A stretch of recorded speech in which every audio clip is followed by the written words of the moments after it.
السلام علیکم ورحمۃ اللہ وبرکاتہ۔ بسم اللہ،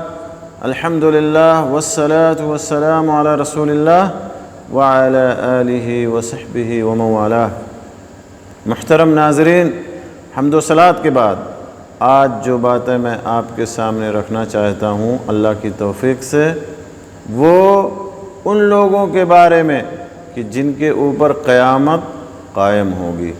آخر وہ کون لوگ ہیں کہ جن کے اوپر قیامت قائم ہوگی؟ میرے دوستو، سب سے پہلے ہمارا یہ پختہ ایمان اور عقیدہ ہونا چاہیے کہ ہم سب کو اور پوری بنی نوع انسانیت کو مرنے کے بعد دوبارہ زندہ ہونا ہے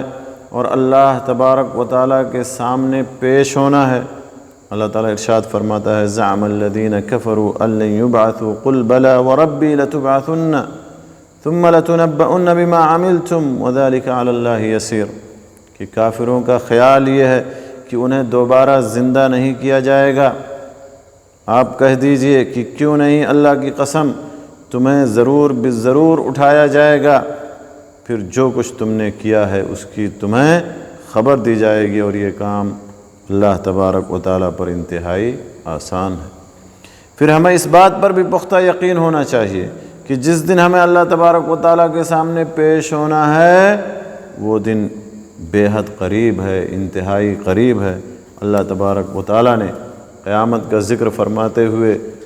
ارشاد فرمایا کہ تعرج الملائکۃ والروح الیہ فی یوم کان مقدارہ 50,000 سنہ فاصبر صبرا جمیلا انہم یرونہ بعیدا ونراہ قریبا، کہ جس کی طرف فرشتے اور روح چڑھ کر جاتے ہیں ایک ایسے دن میں جس کی مقدار 50,000 سال کی ہے، بس آپ اچھی طرح صبر کریں، بے شک یہ اس کو دور سمجھ رہے ہیں اور ہم اسے قریب ہی دیکھتے ہیں۔ اور اللہ کے نبی صلی اللہ علیہ وسلم نے فرمایا کہ بعثت انا والساعۃ کہاتین وضم السبابۃ والاسطی، رواہ مسلم فی صحیحہ۔ صحیح مسلم کے حوالے سے حدیث ہے کہ آپ نے انگشت شہادت اور درمیانی انگلی کو ملا کر فرمایا کہ میں اور قیامت اس طرح بھیجے گئے ہیں جیسے یہ دونوں انگلیاں ہیں، یعنی قیامت انتہائی قریب ہے۔ لیکن یہ قیامت کن لوگوں پر قائم ہوگی؟ میرے دوستو، جیسا کہ احادیث سے، صحیح احادیث سے پتہ چلتا ہے کہ جن لوگوں پر قیامت قائم ہوگی وہ سب کے سب برے لوگ ہوں گے، ان میں کوئی شخص نیک اور صالح نہیں ہوگا۔ جیسا کہ انس بن مالک رضی اللہ تعالیٰ عنہ کی حدیث میں ہے کہ رسول اللہ صلی اللہ علیہ وسلم نے ارشاد فرمایا، صحیح مسلم کے حوالے سے یہ حدیث ہے: لا تقوم الساعة حتى لا يقال في الأرض اللہ اللہ، وفي روایہ لا تقوم الساعة على أحد يقول اللہ اللہ، قیامت قائم نہیں ہوگی یہاں تک کہ زمین میں اللہ اللہ کہنے والا کوئی نہیں ہوگا۔ اور دوسری روایت کے الفاظ ہیں کہ آپ صلی اللہ علیہ وسلم نے فرمایا قیامت کسی ایسے شخص پر قائم نہیں ہوگی جو اللہ اللہ کہتا ہو۔ اس حدیث سے کیا مراد ہے؟ اس حدیث سے مراد یہ ہے، جیسا کہ اہل علم نے بیان کیا ہے، کہ اللہ تعالیٰ جب قیامت قائم کرنے کا ارادہ فرمائے گا تو مومنوں کی روحوں کو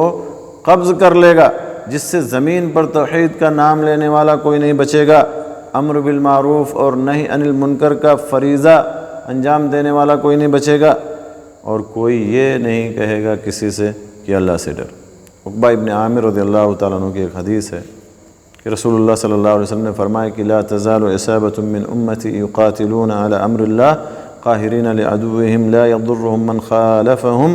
حتی تأتیہم الساعة وہم علی ذلک۔ یہ حدیث سن کر کے عبداللہ ابن عمرو رضی اللہ تعالیٰ عنہ نے کہا کہ کیوں نہیں، پھر اللہ تعالیٰ ایک ہوا کو بھیجے گا جس کی خوشبو کستوری کی خوشبو جیسی ہوگی، وہ ایسے لگے گی جیسے ریشم لگتا ہے، اور ہر اس جان کو جس کے دل میں ذرہ برابر ایمان ہوگا اسے وہ قبض کر لے گی، پھر برے لوگ ہی باقی رہ جائیں گے جن پر قیامت قائم ہوگی، یعنی جن پر قیامت قائم ہوگی وہ سب کے سب برے لوگ ہوں گے۔ یہ حدیث صحیح مسلم کے حوالے سے ہے۔ اسی طرح سے نواس ابن سمعان رضی اللہ تعالیٰ عنہ کی حدیث ہے جس میں آپ صلی اللہ علیہ وسلم نے ارشاد فرمایا، صحیح مسلم کے حوالے سے حدیث بھی ہے: وَيَبْقَى شِرَارُ النَّاسِ يَتَهَارَجُونَ فِيهَا تہارج الحمر فعلیہم تقوم الساعہ، کہ صرف برے لوگ ہی باقی رہ جائیں گے، صرف برے لوگ ہی باقی رہ جائیں گے جو ایسے کھلم کھلا زنا کریں گے جیسے گدھے اعلانیہ طور پر کرتے ہیں، گدھے اعلانیہ طور پر خواہشات کی تکمیل کرتے ہیں، اور انہی پر قیامت قائم ہوگی۔ تو میرے دوستو، جن پر قیامت قائم ہوگی وہ سب کے سب برے لوگ ہوں گے، اس میں کوئی نیک اور صالح نہیں ہوگا۔ اللہ تبارک و تعالیٰ سے دعا ہے کہ اللہ تعالیٰ ہمیں قیامت اور اس کی سختیوں سے، قیامت کی ہولناکیوں سے اللہ تعالیٰ ہمیں محفوظ رکھے، اور ہمیں ایسے اعمال کرنے کی اللہ تعالیٰ توفیق بخشے جس کی وجہ سے یا جن کی وجہ سے قیامت کے دن ہمارے لیے آسانی ہو اور کامیابی ہی کامیابی ہو۔ آمین۔ وآخر دعوانا الحمدللہ رب العالمین، وصلی اللہ علی نبینا محمد وعلی آلہ وصحبہ اجمعین۔